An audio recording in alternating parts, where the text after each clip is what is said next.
Ujian seleksi P3K tahap pertama telah dimulai. Sebagian dari teman-teman sudah mengikuti tes tersebut, namun tidak sedikit yang merasa puas dengan hasil yang diperoleh. Hal ini disebabkan karena nilai yang diperoleh tidak mencukupi nilai passing grade. Namun jangan patah semangat karena masih ada harapan untuk mencapai nilai passing grade.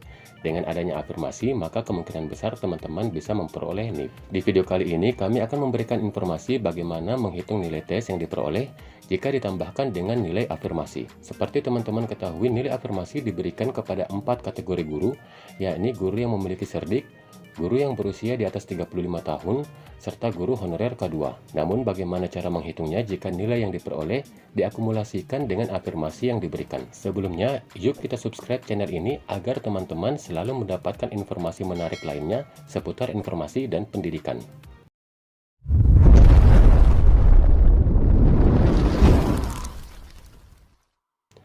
Jadi misalnya teman-teman memilih formasi guru kelas SD dengan nilai sebagai berikut. Manajerial dan sosiokultural memperoleh 180 poin, sedangkan passing grade-nya 130.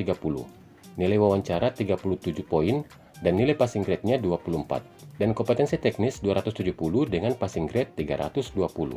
Walaupun nilai manajerial sosiokultural memenuhi passing grade, tetapi nilai teknis tidak mencapai nilai passing grade, tetap dinyatakan tidak lolos passing grade.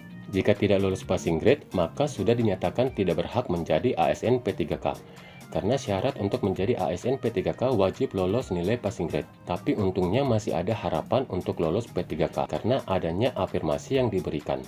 Karena nilai yang diperoleh tadi adalah nilai murni yang belum ditambahkan dengan nilai afirmasi. Seperti yang diutarakan oleh Bapak Abi Ridwan dalam Twitternya, beliau menuliskan, "Baru saja saya dapat konfirmasi bahwa CAT UNBK Kemendikbudristek yang dipakai untuk seleksi kompetensi P3K guru belum ada live scoring. Namun nilai akan terlihat di PC saat sesi berakhir. Nilai tertera belum termasuk tambahan afirmasi, murni hasil tes. Nilai akan dikirim ke BKN secara sistem." Cemumut. Jadi misalnya pelamar yang memperoleh nilai seperti tadi berusia di atas 35 tahun dan mendapat afirmasi, maka nilai yang diperoleh tadi akan diakumulasikan dengan nilai afirmasi yang telah ditetapkan. Afirmasi untuk usia di atas 35 tahun adalah 15% atau 75 poin. Jika nilai teknisnya tadi diperoleh 270, maka 270 ini ditambahkan 75 diperoleh 345 poin.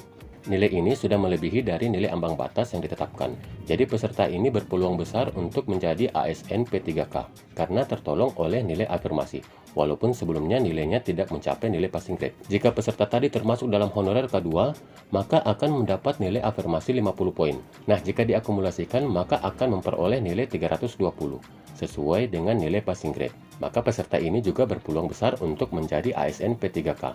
Lalu bagaimana jika peserta tersebut di atas 35 tahun dan termasuk dalam honorer K2? Sebelum kita bahas, sekedar mengingatkan untuk menekan tombol subscribe dan like-nya agar tidak ketinggalan informasi terbaru dari channel ini.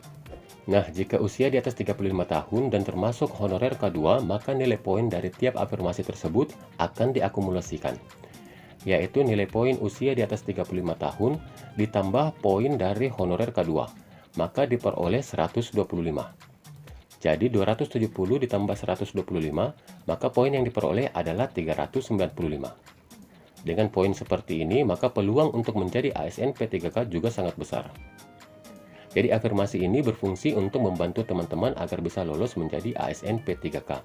Dan bagi yang tidak mendapat afirmasi, maka ini dinyatakan tidak lolos untuk menjadi ASN P3K di tahap pertama. Tapi masih ada peluang untuk lolos apabila peserta ini mengikuti tes di tahap selanjutnya, yaitu tahap kedua dan tahap ketiga. Jadi teman-teman harus tetap semangat untuk mengikuti tes seperti yang diutarakan oleh Bapak Abi Ridwan. Demikian informasi yang dapat saya bagikan, semoga bermanfaat. Assalamualaikum warahmatullahi wabarakatuh.